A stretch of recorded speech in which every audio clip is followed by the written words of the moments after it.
সুপ্রভাত সবাইকে। আমার প্রিয় ছাত্রছাত্রীবৃন্দ, বিদ্যালয়ের মাননীয় শিক্ষক এবং শিক্ষাকর্মীবৃন্দ, সবাইকে বিশ্ব যোগ দিবসের অনেক অনেক শুভেচ্ছা এবং অভিনন্দন জানাচ্ছি। আজ 21 June international day of yoga. সারা বিশ্বের সঙ্গে সঙ্গে আমরাও এই দিনটিকে যথোচিত মর্যাদা এবং উৎসাহ সহকারে উদযাপন করছি। যোগা ভারতীয় সংস্কৃতির এক অনন্য উপহার। আজ সারা বিশ্ব এই যোগ সাধনাতে আগ্রহ দেখিয়েছেন। আমাদের মাননীয় প্রধানমন্ত্রী এই যোগার ব্র্যান্ড অ্যাম্বাসেডার। তিনি দিল্লি থেকে আমাদের এই পশ্চিমবঙ্গে ছুটে এসেছেন শুধুমাত্র এই যোগাকে জনসাধারণের মধ্যে উৎসাহ এবং প্রচারের কারণে। আমাদের বিদ্যালয়েও মাননীয় শিক্ষকরা উপস্থিত হয়েছেন, আমাদের প্রিয় ছাত্রছাত্রীরা উপস্থিত হয়েছে তোমরা বিদ্যালয়ে।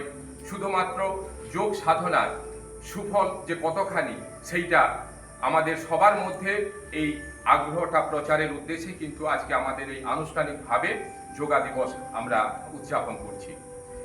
আমাদের প্রাচীন ভারতীয় সভ্যতায় হাজার হাজার বছর আগে মুনি ঋষিরা শুধুমাত্র যোগ সাধনার মাধ্যমে 100 বছর, 150 বছর, এমনকি 200 বছরও তারা নীরোগ সুস্থ শরীরে বেঁচে থাকতে পারতেন। এখনো হিমালয়ের কোলে গেলে আমরা দেখতে পাই যে ঋষিরা খালি গায়ে অত তীব্র ঠান্ডার মধ্যেও কিন্তু তারা যোগ সাধনার মাধ্যমে ঈশ্বরের আরাধনা করছেন। তাই এই যোগের মাধ্যমে আমাদের দেহ, মন এবং শরীরকে সুস্থ রাখতে হবে।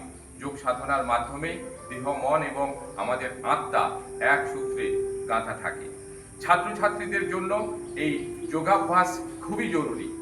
মনঃসংযোগ বাড়ানো, একাগ্রতা বৃদ্ধি করা এবং শৃঙ্খলা পরায়ণ হওয়া এই যোগের মাধ্যমেই সম্ভব, এবং এর ফলে তোমরা তোমাদের সফলতার দোরগোড়ায় কিন্তু সহজেই পৌঁছে যেতে পারো।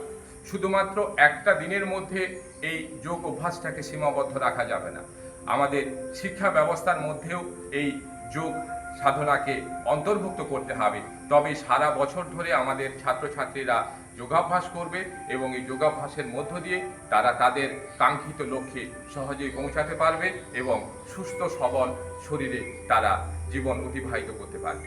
আজকের এই বিশ্ব যোগা দিবসে সবাইকে আবারও আমার অনেক অনেক শুভেচ্ছা এবং ধন্যবাদ জানিয়ে আমরা আনুষ্ঠানিকভাবে আজকের এই যোগা দিবস উদযাপনের শুভ সূচনা করছি। ধন্যবাদ।